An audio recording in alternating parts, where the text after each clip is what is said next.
साध संगत जी, आज का रूहानी विचार है।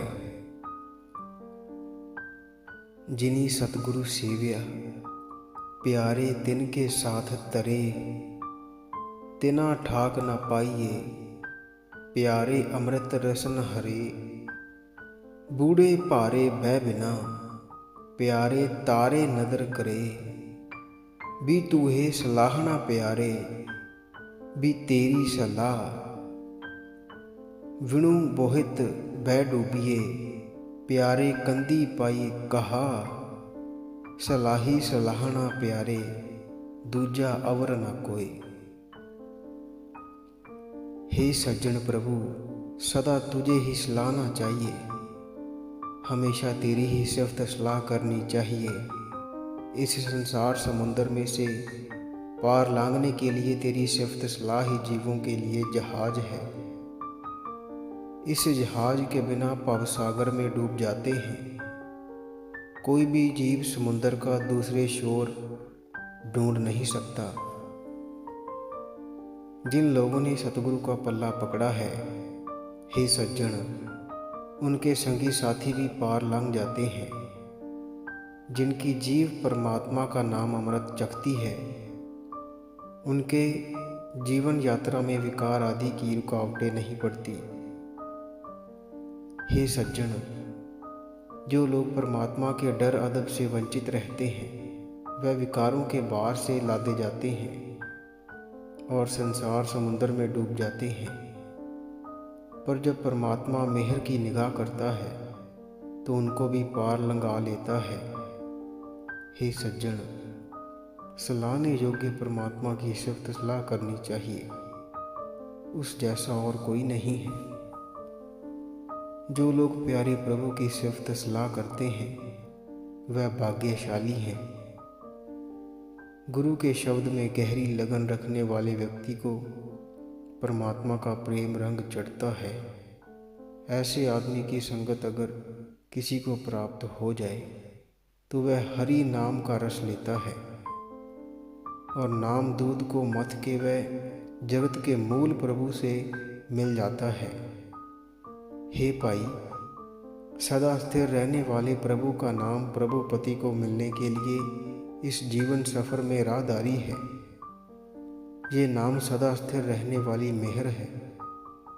प्रभु का यही हुक्म है कि जगत में जो भी आया है उसने प्रभु को मिलने के लिए ये नाम रूपी राहदारी लिख के अपने साथ ले जानी है।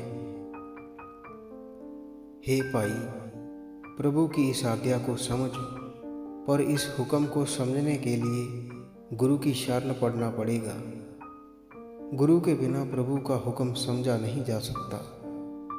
हे भाई, जो मनुष्य गुरु की शरण पड़ के समझ लेता है, विकारों का मुकाबला करने के लिए उसको सदा स्थिर प्रभु का बल हासिल हो जाता है। हे भाई, जीव परमात्मा के हुक्म अनुसार पहले माता के गर्भ में ठहरता है और माँ के पेट में 10 महीने निवास रखता है। उल्टे बार रह के प्रभु के हुक्म अनुसार ही फिर जन्म लेता है। किसी खास जीवन उद्देश्य के लिए ही जीव जगत में आता है। जो जीव गुरु की शरण पढ़कर जीवन उद्देश्य को सवार के यहाँ से जाता है, वही परमात्मा की हजूरी में आदर पाता है। हे सज्जन, परमात्मा की रजा के अनुसार ही जीव जगत में आता है, रजा के अनुसार ही यहाँ से चला जाता है। जो मनुष्य अपने मन के पीछे चलता है और माया के मोह में फंस जाता है, उसे प्रभु की रजा के अनुसार ही बांध के पाव जबरदस्ती यहाँ से रवाना किया जाता है, क्योंकि मोह के कारण वह इस माया को छोड़ना नहीं चाहता। परमात्मा की रजा के अनुसार ही जिसने गुरु के शब्द के द्वारा जीवन उद्देश्य को पहचान लिया है, वह परमात्मा की हजूरी में आदर सहित जाता है। हे भाई, परमात्मा की रजा के अनुसार ही माया की सोच सोची जा रही है। प्रभु की रजा में कहीं अहंकार, वह कहीं द्वैत है। प्रभु की रजा के अनुसार ही कहीं कोई माया की खातिर भटक रहा है, कहीं कोई जन्म मरण के चक्कर में डाला जा रहा है, कहीं पाप की ठगी हुई दुनिया अपने दुख रो रही है। जिस मनुष्य को शाह प्रभु की रजा की समझ आ जाती है, उसे सदा स्थिर रहने वाले प्रभु मिल जाता है।